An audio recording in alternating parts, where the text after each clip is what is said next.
pumunta sila sa Cabanatuan Isabela, ang tatlong bata. Kumain daw sana ng lugaw or pares. Pag uwi na po nila, may nangyari pong aksidente at Ano pong sakay? isa Ano pong po? motorsiklo, sir, na NMAX. Namatay po silang lahat, sir, at ang tama po nila ay mga ulo.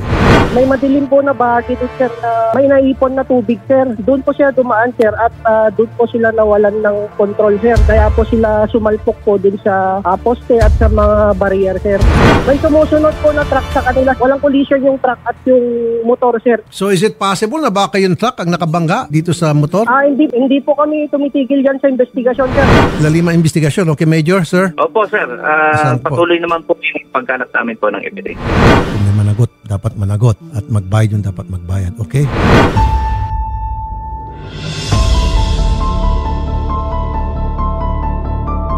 So bali dito po yung dalawa pong na aksidente.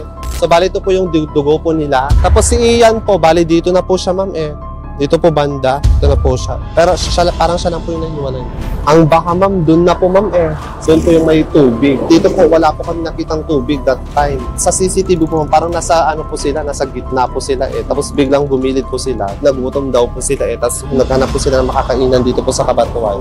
Tapos yun na po. May mga ilan sabi na hindi naman po ganun kabilis yung takbo ng mga bata. Kaya kine-question nila yung impact ng truck na dahilan para sila ay mabangga doon sa post.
Isa po siyang marine, ma'am.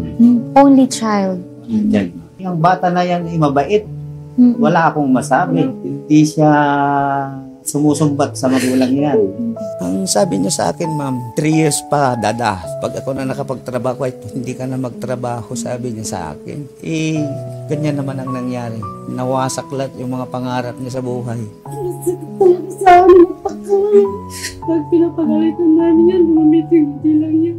Hindi siya nagsasabi na sumusumbat sa amin. Ano po ang paalam niya nung gabi po na mangyaring insidente? Ito yung pinagpaalaman niya. Dada kasi ang tawag sa akin. Kumuha ko ng meatloaf. Ulamin namin dun sa baba, sabi niya sa kabila. Sige, kumuha ng itlog sa kakon meatloaf. Iluluto daw nila sa baba. After that, nagkayayaan siguro, hindi nila niluto yung ginawa nila dito sa bahay. Baka nagkayayaan na pumunta sa Cabanatuan para kumain. Ayun na, mga 12 midnight, may kumatok na sa bahay. Yung motor po, kanino po yun? Kay Cantiber po. Kay Ian. Si Ian bilang anak ko is mabait, tahimik. Hindi ko nakikita kahit kailan nagalit or nagtampo. Kahit pinapagalitan ko yan siya. Hindi siya yung nagpapakita ng galit or tampo. Tahimik po yan na bata magalang. May binanggit po ba siya sa inyo, ma'am? Ano yung pangarap po niya? Maging pulis. Pang-ilan po siya sa magkakapatid? Bunso po, opo. Nag-iisang lalaki din. Yung gabi na yun, ma'am, tumawag siya sa akin, nag-video call siya. Sabi niya sa akin, Mama, yung baon ko bukas. Sabi ko, sige, lalabas ka na naman anak ko. Huwag ka nang lalabas kasi malulan. Sabi ko, hindi pa naman, kasi maaga pa naman. Sabi niya, malambing yan Yung tuwing uuwi ka, kahit hanggang ngayon pinaparamdam niya sa akin. Na kapag alam niyang uuwi ako, di yan titigil, Ma, anong oras ka uwi? Ma, nakasakay ka na. Maingat, ma, love you, ma. Pero mabait yan na bata. Si Jimwell, yung kasama niya ring na biktima, siya yung kasama talaga sa bahay. Sabay sila natutulog doon sa kwarto. Ayun ang gusto ko, makapag-aral sana yung mga anak ko. Masakit sa kalooban ko yung ganitong nagawa sa kanya. Paano ako, masakit lang ko, baro ko. Hindi ko maaklod ng ganyan. Ang katawan, bumabog ka anak ko. Nagtugtog-tamahan anak ko. Nasakit ako. Katawan ko. Aji, subject na kukuin na ma'am. Naglain nga mang kukuha ka na ma'am, ang ayaw ma'am. Gustong-gusto ko yan ng mga anak ko. Ang sabi po, gustong-gusto daw po niyang pag nilalambing siya ng anak niya. Sa lahat daw ng anak niya siya yung malambing. Kailan po ninyo nanay huling nakausap si Jimwell? Merkulis sa nangyari na. Mama ko na niya. Pag sa may ikwa ko yung kurso ko, kontento ka na, mama ko na. Ayos ka lang sa akin. Oo ka ko. Ano po ang paalam po sa inyo ni Jimwell na bakit saan daw po siya pupunta? Nanay, kanak manti 20, magkaportam, tayo nakmamangan kay restaurant ko nanam. Humihingi daw po ng 20 pesos si Jimwell nung gabing yun para pumunta silang sa Bancheto. Sinabi ko, anak, akala ko mag-training kang bukas kako. Pero naman, manahin ko na. Ayun ang nagkausapan mi. Anak ko, pero kwarta man yung tidawatim tatangarabi, ingkit rabi ikarudin. Masapal mo to man yung kwarta no bigating, kit pangkag-training ako nam, kuna kanya na, ma'am. Pera na naman ang hihingin mo, sinabi mo magti-training ka bukas. Tumawag po yung auntie ko, kaya nasyak po ko eh. Kasi ka-video call ko pa yan few hours. Tinawagan ko po yung anak ko na dalaga. Sabi ko, uwi tayo kasi yung kapatid mo, wala na daw. Yun. Wala na akong nagawa dun. Sabi, ang isip ko lang umuwi. Hindi na ako halos nag-impake, wala na. Diretso na po kami ng kwan. Yung motor na gamit niyo, ma'am, yun po ay bigay po ninyo sa kanya? Hindi po, ma'am. Kasi sa akin po yun talaga. Sa akin po yun. Kasi nagra-ride kami noon nasa Bicol kami. Sabi ko, wag mong gagamitin anak ko, lalo na kala ko umuulan.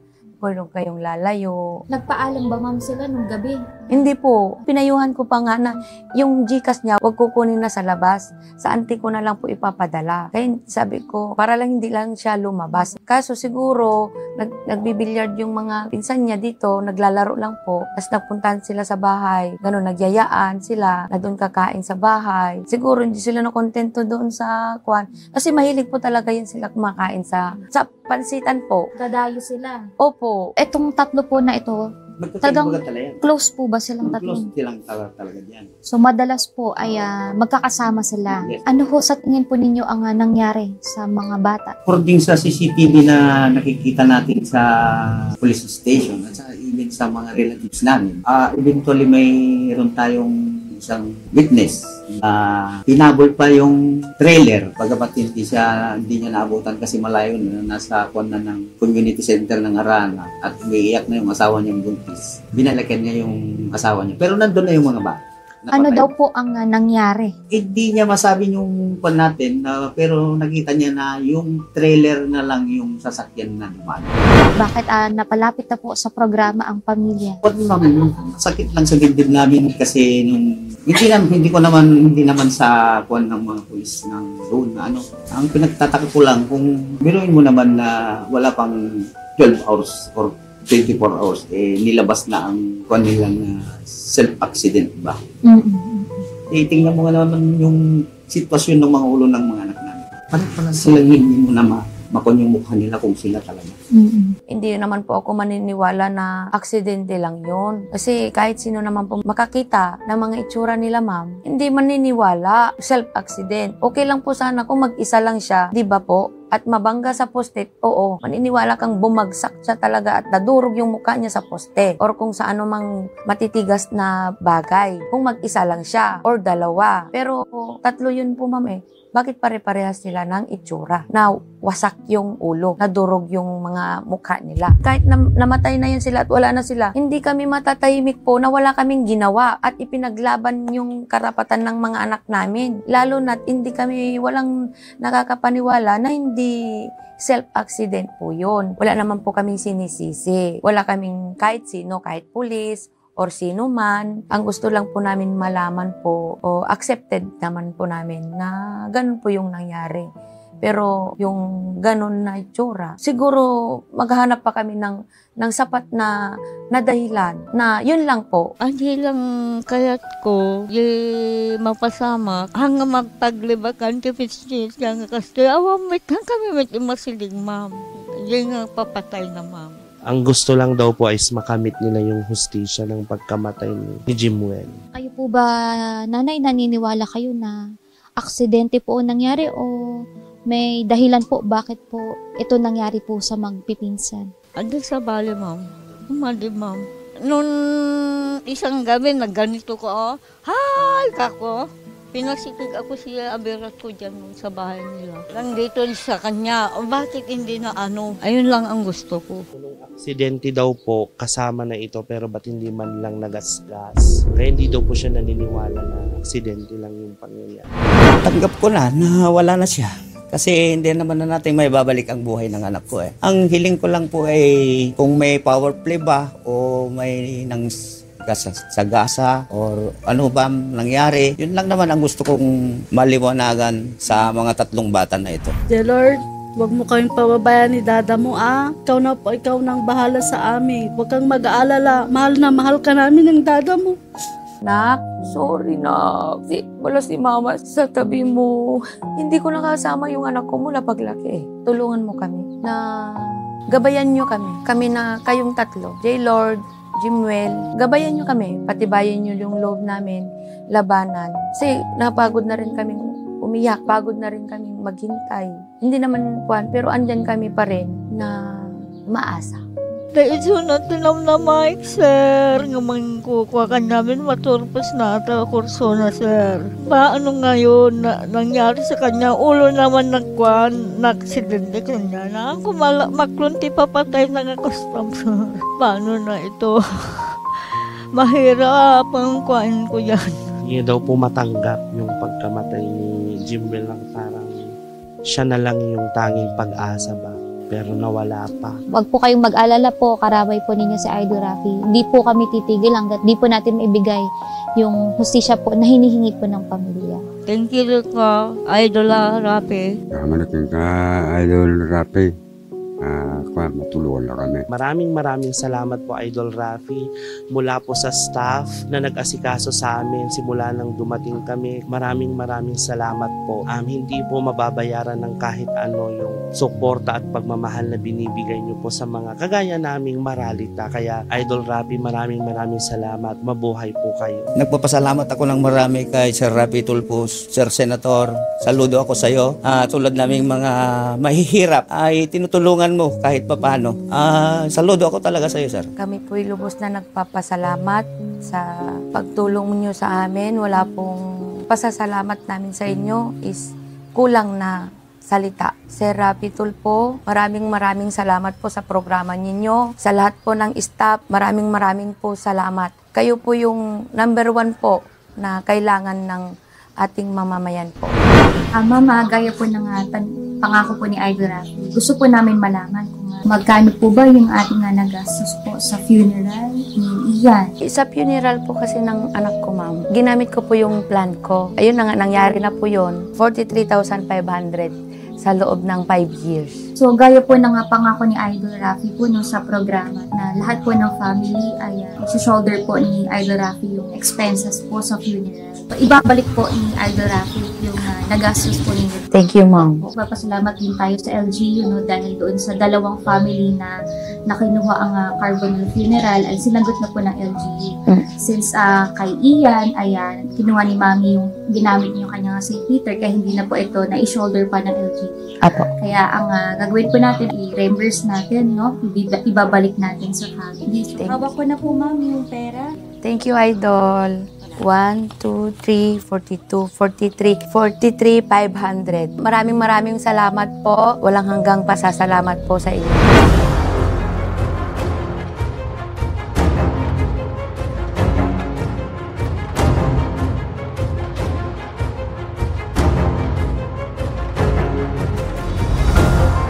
Sa ngayon po, nangangalip pa rin kami ng mga eyewitnesses na magpapatunay talaga na nagkaroon po ng aksidente. At yun naman pong mga CCTV footages, pinapa-enhance pa namin po para sa ikalilinaw ng CCTV. So ngayon po, nasa crime lab na po. Crime lab tutugigaraw yung aming request. At baka bukas or sa Monday, baka doon may malinaw na resulta yung mga pangyayari po. Ganun na din po, minumungkahay ko rin nga po sa ating mga kapamilya na kung gusto nila ipa-autopsy po yung ating biktima para to determine the cause of death po nitong mga biktima. Upang sa ganun, mawala na po yung agam-agam if ever na malaman talaga kung ano yung ikinamatay po. Kuhanan na rin po ba natin na Major ng salaysay yung mga ibang sasakyan po na nakita po sa CCTV? Tama po. Nagkaroon na po kanina ng interview and pagkuha ng salaysay dito po sa driver nung truck, nung mag-asawa na witness na napakinggan nila yung biglang pag-brake nung truck na yon. At pinuntahan na rin po namin yung Fortuner na black. In-interview namin na hindi naman siya dumaan doon. Bali, late lang siya dumaan doon sa pangyayaring yon. At saka yung enhancement nga nung CCTV, yun po ang kung may magbibigay linaw, much better. Pero meron na po kaming piniprepare na kaso sa ating driver ng truck kasi inabandon na niya yung mga biktima na abandonment of victim na nakita niya na nagkaroon na ng aksidente pero hindi niya sinaklolohan. So, tinitingnan po yung anggulo namin na yon na kung pwedeng magkaso pa kami ng another na abandoning one injured victim po. Kung sakali po, Hepe, mapatunayan rin po na meron po tayong suspect dito sa case, ano po yung kasong maaari niya pong kaharapin? Opo, kung mapapatunayan natin na itong truck driver ay involved, tsaka yung kanyang sasakyan, based from the testimonies ng ating mga witness, magkapapile po tayo ng reckless imprudence resulting in homicide. So, kung tatlo po yun, multiple homicide po ang ipapile po natin if ever na madigdiper po natin at may direkta talagang makakapagsabi na yun ang nangyari. Tama po, Major, no, hindi pa po pinalang ating investigation, may mga hinihintay pa po tayo. So sa family po, as per Major, na may mga hinihintay pa po tayo na scientifically po, manggagaling po sa crime lab po, Major. Opo, tama po. Hindi naman po natin kaagad-agad yan ipapile sapagkat kung kulang po sa elemento o ebidensya, madidismiss lang po. Sayang lang po yung effort natin na mag-file ng kaso. So hinihiling ko po sa ating kapamilya na maghintay lang po tayo. Hindi naman po kaagad-agad dyan maipapile. Kung meron man sana nakaagad na nakakita, eyewitness na sa pangyayari, baka na-inquest na po natin o nagkaso na tayo. Kaso nga, wala po tayo bagong tapos lang ng bagyo no, madilim. So, walang totally eyewitness na makakapag-directang makakapagsabi sa nangyari. Yung daan po doon ay kamusta po ba? Nabanggit po natin na medyo nga po may baha po na kaunti. Ano po ang status nung daan nung panahon po na nangyari yung incident? Opo, kung nagpunta po kami kinabukasan at nakita nga namin na doon naipon, may irrigation po kasi doon na pag sobra na yung tubig, umaapaw po sa daan. So, sabi nga ni Idol Rafi na isang guni din sa DPWH o di kaya sa barangay o sa LGU upang sa ganun mabigyan ng solusyon po yun kasi pag bumabaha talaga doon, pag lumalaki ang tubig, nai-stakan po ng tubig po doon sa parting yun. Accident prone area po ba yun, Major? O may marami na po bang insidente na o disgrasya po sa lugar? Hindi naman po masasabing accident prone area. Dito po sa Kalakhang National Highway, may nare-record na rin po kaming insidente kasi mahaba pong stretch yan. Wala pong speed limit pag dumadaan ka dyan. So, precaution na lang po ang gagawin natin at kaunting ingat kung babaybayin po natin itong kahabaan ng National Highway ng Luna. Sir, nabanggit po na Major ho kanina na maaring i-autopsy po yung mga biktima ho natin. Pabor po kayo doon, sir? Willing po ako, sir, para naman, ma'am, para maliwanagan naman yung pag-iisip namin at kung ano man itong kalabasan, tanggap po namin, sir. Yun po ang sabi ng nanay niya at yun din po ang susundin namin. Opo, para matuklasan yung nangyari sa kanya. So kung sakali po, Major, ang hiling na lang po namin ng programa ay matutukan po itong kaso at sana po hopefully kung meron man hong talagang hindi po ito aksidente, ay mapanagot po yung driver. Sa regular filing po, mga mahal nating kapamilya, magkukuhanan po namin kayo ng complaint upang sa ganun ipapasa po natin sa korte. Case folder po ang ating i-prepare. Bawat isa sa inyo, kukunan po natin ng salaysay kontra habla at salaysay. Laban po kung meron po tayong mapatunayan base po doon sa mga ebidensya at mga testimony ng witnesses natin. Laban po doon sa persons of interest natin na pinupuntahan ng ating investigation po na ito.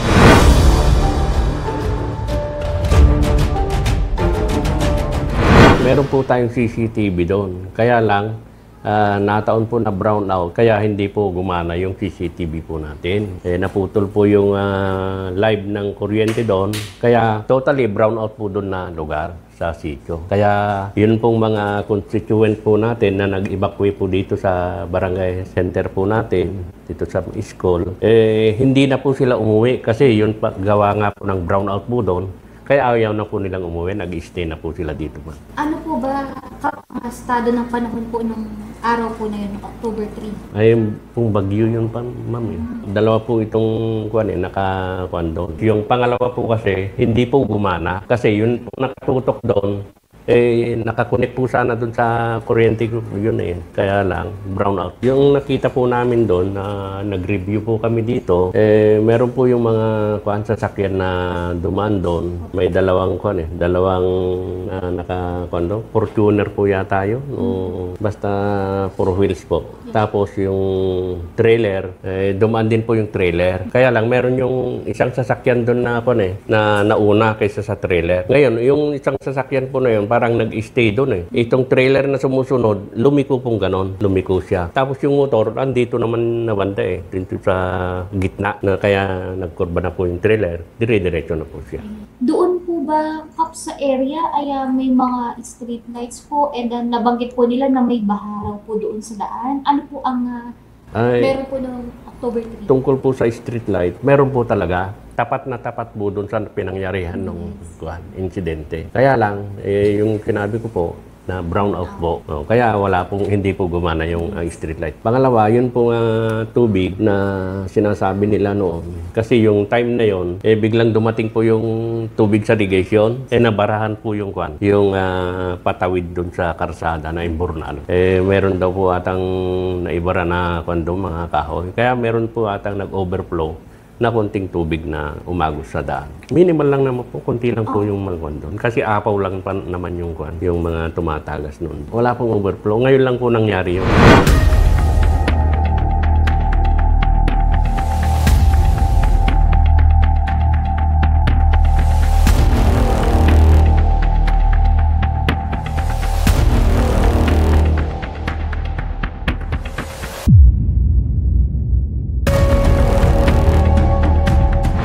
Yung narinig lang namin, ma'am, preno lang po ng sasakyan. Mga anong oras yun, sir? Mga 11:20, gano'n, ma'am. Preno ng sasakyan, sir, gaano po katagal yung preno? Mga nasa 3 seconds yun. Ibig sabihin po, mahaba yung pagpreno po niya. May narinig rin po ba kayong tumama sa inyong poste dito, sir? Wala po, ma'am. Preno lang po. Sinubukan niyo pong lumabas? Opo, ma'am. Opo, ano ang nakita niyo doon, sir? Bali, yung nakita namin, ma'am, nakalayo na po yung sasakyan na trailer. Andun na po andito po ako, ma'am. Oo. Pero nandun na siya sa barangay hall, ma'am. Malayo lang. Pero nakita niyo po, sir, kung saan yung mga bata bulagta na doon sa daan?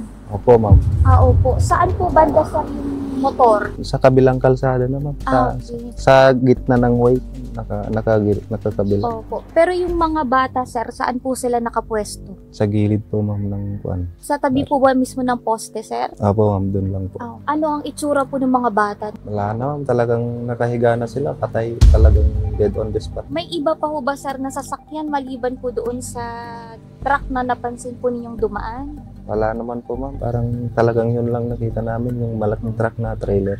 Hindi po ba, sir, huminto yung truck para tignan yung mga bata? Hindi naman po, ma'am, kasi talagang nakalayo na siya nung gabi po na yun, sir, baha? Apo. Tapos brand out, katatapos lang po ng bagyo. So wala pong one dito, wala kaming kuryente. Sobrang dilim. Anong napansin niyo, sir, na tama ng mga bata? Sa ulo mo. Wala ho ba kayo nakita, sir, na doon sa katawan ho nila? Wala naman po. Narinig po namin, ma'am, yung malakas na pagpreno ng sasakyan. Pagkatapos nun, ma'am, lumabas po kami. Hindi pa nga namin alam, ma'am, na may disgrasyang nangyaring gano'n. Nung nakarating na kami dyan sa may tapat mismo ng pinangyarihan, doon lang namin na-notice na meron po palang disgrasyang gano'n. May mga sasakyan po ba kayo nakita, ma'am? Meron, ma'am, yung trailer po na dumaan. Pero hindi po namin nakita kung siya mismo yung nakabangga. Oo. Anong ginawa niyo, ma'am, doon sa truck? Hinabol po nung asawa ko, ma'am. Pero hindi niya po naabutan kasi malayo na. Pero ibig sabihin, ma'am, hindi huminto yung truck doon sa pinangyarihan. Hindi po, nung pagkatapos niyang pumreno, siguro, ma'am, kasi nakalayo na siya eh. Kung huminto sana siya, di andun lang siya sa may pinangyarihan po. Sakto po, yung mga tatlong yun, wala po. Kaya doon na po kami na pumunta po sa pinangyarihan ng insidente. And yun po, naabutan po namin na sila nga po yung nakabulagtad. Aside po nga doon po sa mga nakabulagtang bangkay, nadatnan po namin doon ang mga rescue and yung mga pulis po na nag-iimbestiga doon sa place po ng pinangyarihan. Yung mga bata po ba, saan po sila nakapwesto? Isang pwesto lang, ma'am, yung nasa gitna, sa gilid? Nasa gilid po, malapit po sa mga barrier po ng daan. Yung motor, ma'am, bali nung nadatnan po namin yung pinagilid daw po yung motor. Inalis na daw po, pero yung spot daw po ng motor is nasa gitna po ng daan.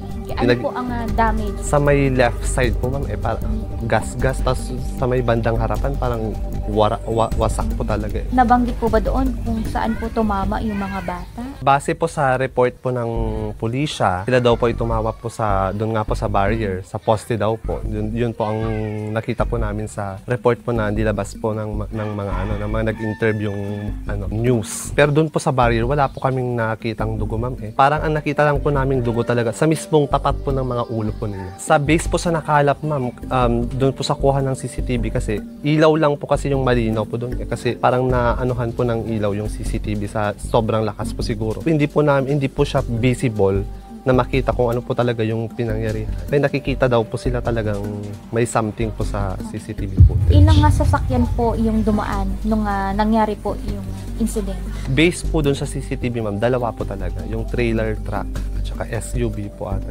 Ano po ang sabi ng mga taong nakarinig o witness po dito sa incident? Base po sa salaysay nila, ma'am, sila daw po ay nakarinig ng mahabang preno ng sasakyan. Pagkatapos po nun, kalabog ng parang motorsiklo, parang ganun daw. May isang witness, ma'am, na nagsasabing nakita daw po na yung trailer truck nung nangyari po yung mahabang preno at saka Kaya lumabas po yung isang witness po, tapos hinabol daw po yung truck. Tapos nung parang napansin pong papalapit yung humahabol, umalis na daw po yung truck. Mabilis daw po siyang umalis. May mga na-recover po silang gamit ng mga bata. Aside po doon sa cellphone at isang pares po ng tsinelas ng pamangkin ng pinsan ko, na kinaumagahan na lang po na-retrieve ng mga kamag-anak din po na. Right after the incident, sumuko po yung truck driver. Tapos ayun po, in-interview daw po ng police station. Then, yun nga po, ma'am, since self-accident daw po, pinalaya po yung trailer truck driver. Pagkaraan po ng ilang araw, sumuko po yung driver po ng SUV. Tapos kinonfirm po na wala daw po siyang nakita. Possible talaga dyan, ma'am, hindi po siya talaga self-accident Kasi kung titignan namin yung angulo, at saka based sa mga interview talaga, hindi po malinaw sa investigasyon na dapat po nilang investigahan ulit. Sabi po ng trailer truck driver na nakita daw po niya yung mga pinsan ko, tsaka yung motor niya, nagpaikot-ikot daw po sa daan. And questionable na po yun sa amin kasi kung nagpaikot-ikot po sa daan, maybe yung mga bangkay po nila is natapon po sa iba't ibang spot. Doon po sa nakita po namin sa crime scene, isa po yung place nila, ma'am, halos magkakatabi talaga sila. Sa police na lang po sila nag-explain. Kaya yun nga din pong kinakasakit ng loob po namin na kahit man lang sana tinausap kami kung anong nangyari. Yan, nakipag-ugnayan po sila sa amin. Pero wala po kaming, kasi kami po nag-aantay po kami ng kasagutan. Yun nga po yung kinagulat po namin na right after the incident, nangyari po yun ng madaling araw or sabihin na natin mga 11. Tapos kinaumagahan po, nag-declare na po sila na self-accident daw po yung nangyari. Kami dito, parang hindi pa kami nakaka-get over. Tapos meron ng investigation agad-agad. Doon na po kami nagpanik. Kaya yun po, parang tinanggalan po kami ng hope. Street light, ma'am, wala po, ma'am. Talagang madilim po yung part na yun. Tapos yung sinasabi po nilang tubig na naipon daw po. Nung tinignan po namin doon sa incident area, wala naman pong tubig doon. Ang tubig po, before, yung bangkay po, tapos yun po yung tubig. So parang possible na malayo kasi dadaanan pa lang po nila eh. Nung nangyari po yung insidente, kami po dito po sa pamilya po namin, nag-aantay po kami ng report po nila kung ano man po yung nangyari. Pero ilang days po kami nag-antay. Pero wala pong lumapit. So na mga hindi po nakuhanan ang family ng salaysay? Yeah po, wala po. As in wala. Kaya doon na po kami nagpanic na hindi po pwedeng mangyari to. Kaya dumulog po kami sa himpilan po ninyo para doon na po kami humingi ng tulong. Napabuksan po ulit yung kaso po nila. Ayun. So ngayon po, after nung maere, may action po ba na ginawa ang PNP? Meron na po, ma'am. Based po sa interview po namin noon sa programa nyo po. Doon po nagpatawag daw po ng press briefing. Ng press briefing po yung head po ng PNP station po sa Mong Isabela. Yun po, pinakuan po daw po yung case po nila. Parang pinag-usapan po nila. News conference. Opo. Right after po noon, pumunta po yung investigator, parang chief investigator po ng province. Sila po yung pumunta dito at inalalayan po kami sa pag. So, Sir Rafi po, ayan, maraming salamat po, Sir Rafi, sa pagtulong po sa amin nung kami po ay dumulog sa inyong programa. Hindi nyo po kami pinabayahan. Very smooth po ng transaction, napaka hands-on po ng mga crew at talaga pong tinutukan po nila kaming mabuti. Maraming salamat po sa programa nyo, sir. At kahit papano po ay mabubuksan ulit yung investigasyon at mabibigyan po ng hustisya yung mga nawalan po sa amin.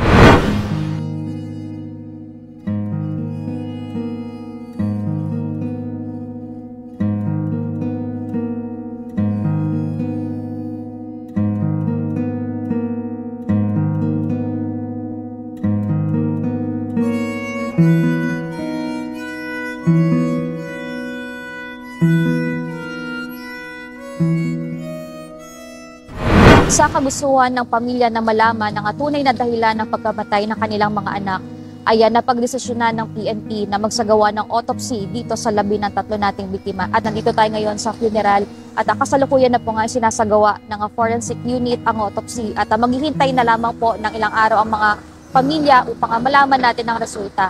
At kinabukasan naman po ay libing na rin po ng ating mga biktima dito po sa Luna Isabela.